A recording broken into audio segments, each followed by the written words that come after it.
Construction News Tracker is presented by Caterpillar and produced by ForConstructionPros.com. Well, folks, this is a brand new episode live from CONEXPO-CON at the Las Vegas Convention Center for this edition of Construction News Tracker. And we'll be talking with Larry Stewart, who's the editor of For Construction Pros, for his impressions on the show thus far. And we'll also feature an interview that I did earlier with Ken Simonson, who is the chief economist for AGC. So we hope you'll stay with us for, again, this special edition of Construction News Tracker. Larry has got some insightful information to share with all of us about his impressions of the show, and what have you found us so far?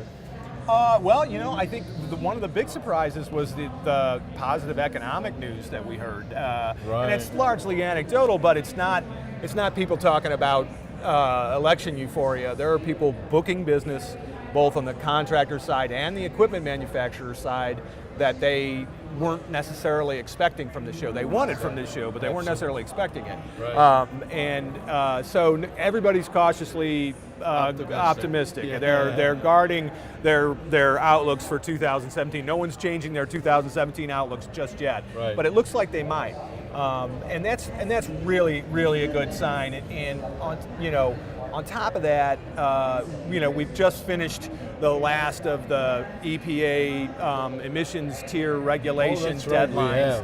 And so just in the last couple of years here, so it's given the manufacturers a chance to spend some R&D money on other stuff. On new innovation. Yeah, right, exactly. And while it doesn't sound like a new innovation, the telematics story has developed from more than boxes on machines to starting to realize some of the really lofty but very achievable benefits of a technology that's recording everything your machine's doing and communicating it back to a place where that data can be analyzed. And right.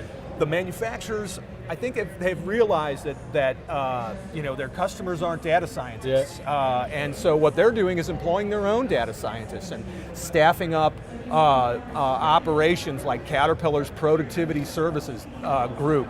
Okay, people on the ground, training people, working with dealers to go out and talk to customers, to figure out ways to help customers run their operations more productively. Not ways to sell them more parts, not ways to figure out ways to get more money out of them, but they're realizing that there's so much potential to improve the productivity of contractors' operations that they're willing to spend the time and the energy and the money. And there are fees associated with all these things, but they're things that you can negotiate in with the price of a machine purchase. There's lots of different ways to pay for it, and there is absolutely no way, if you participate in these programs and if you cooperate with these guys, there's absolutely no way that you will not earn every nickel times 5 back. This gentleman really needs no introduction when I give you his name. Is Ken Simonson, who's chief economist of AGC. Good to be back. How are with you, my friend? I'm fine. It's Glad good to see you. Well, let's get rid of the elephant in the room right now. What's your take on the infrastructure situation in this country as we sit here today? Where do you think it's going? Well, I think that elephant never came into the room, and it's not going to show up this year.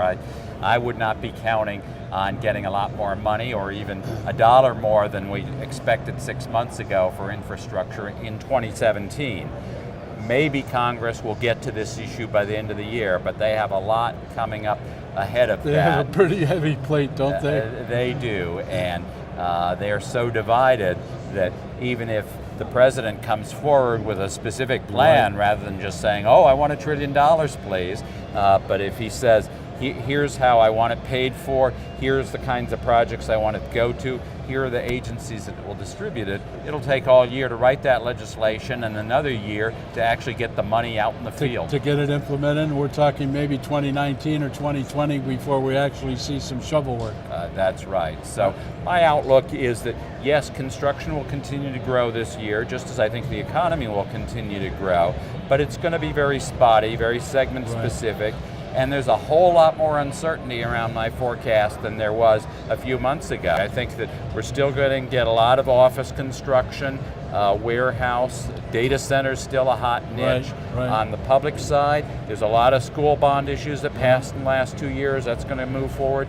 Many airports are doing multi-year, multi-billion-dollar projects, but other stuff is slowing down. Where are we with the worker shortage for construction specifically? It's acute. It has been something we've talked about in the past, We have. I know, and it hasn't gotten any better from what our members tell us or what I see in the data. And if we've had this shortage, at least in my estimation, without an immigration problem, what is it going to be with an immigration problem? That is my number one worry in going forward about policy, is that if we suddenly stop people from coming in, we deport a lot of people who are here and working, Right.